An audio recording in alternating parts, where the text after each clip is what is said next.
Over the past decade, there has been as high as a 4,000% increase in children being referred to so-called gender clinics across the United States. I was one of these children. My name is Chloe Cole, and I am an 18-year-old former transgender child. I transitioned from the age of 12 up until 16 when I realized it all was a lie. How did we get to this point?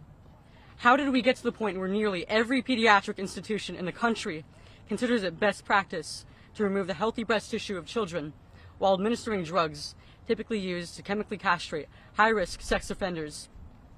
Raising these important questions is not bigoted, and the refusal of activists to give straightforward answers should be seen as a major red flag. People across the entire political spectrum who believe that this practice is morally wrong have been told that they are fascists or bigots for even questioning this atrocity.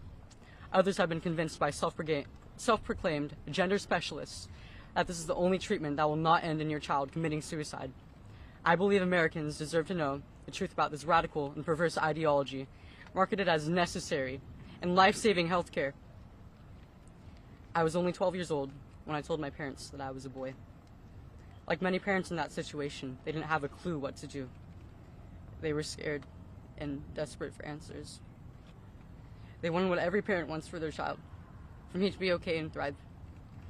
At 13 years old, on the advice of so-called medical professionals, I was put on puberty-blocking medication, and only a month later, I was given my first testosterone injection. The gender clinic presented my parents with the classic false dichotomy regarding children with gender dysphoria. Would you rather have a dead daughter or a living son? Given these options, what loving parent wouldn't choose to transition their child? Scared for my life, my parents were prepared to sign anything the doctors asked. This was not informed consent. It was a decision forced under extreme duress. At 15, I went under the knife for a radical double mastectomy, the kind that breast cancer patients get. This was after I was sexually assaulted at school by a male student. I just told myself to man up, but I lived my life in constant hatred of my breasts. I started binding, which deformed my breasts as well as my ribcage. I was afraid, and I couldn't wait to finally protect my body from the threat of further molestation. At 16, I finally realized what happened to me, and that I had made a huge mistake. I realized the beauty of motherhood was stolen from me by medical professionals who my family entrusted me to. I realized after maturing a bit more that a child does not in fact know who they are at 12 years old. I realized that I wanted to be what I always was, and forever will be, a woman. With this realization came a series of challenges that were far worse than the transition. Somehow, I had to get myself off these drugs and tell everyone in my entire life that I was not who I said I was. My parents were shocked and felt like they failed me on every level imaginable. My friends all turned against me because I was evidence that their beliefs were a lie. I was a joke. I was a fraud. I was many years behind in development, incapable of feeding my future children, and worst of all, completely alone. Even the medical professionals who got me into this mess now have no idea what to do with me, and they refuse to help me. It almost killed me, as it has killed many who regret transition. The big question still remains. I was a 12-year-old introduced to the idea that they could do something as ridiculous as change their sex. I was and still am the type of kid that never really fit into social norms. I was a tomboy, I was shy, I didn't socialize easily. At 11, I made my first Instagram account.